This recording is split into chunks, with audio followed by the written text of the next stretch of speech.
Sveiki! Jūs esate pirmajame skelbimo talpinimo žingsnyje, kuriame pateiksite pagrindinę informaciją apie savo skelbimą. Pirmiausia, turite pasirinkti vieną iš 3 pagrindinių skelbimo kategorijų. Tai gali būti transporto priemonių skelbimai, nekilnojamo turto objektų skelbimai, kitų objektų skelbimai. Pavyzdžiui, jūs norite parduoti nešiojamąjį kompiuterį, tuomet turėtumėte pasirinkti kategoriją Dėti įvairių dalies skelbimą. Atsiradusiame meniu pasirinkite kompiuteryje, po to kompiuteriai, tada nešiojami kompiuteriai.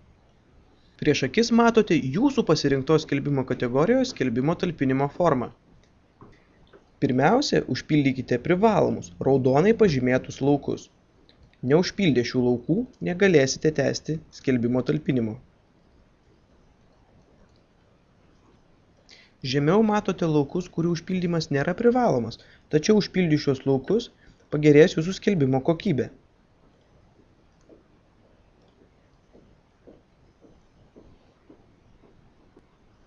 Užpildę skelbimo talpinimo formą spauskite nuorodą pirmyn. Dėkojame, kad naudojatės portalo Plius.lt paslaugomis.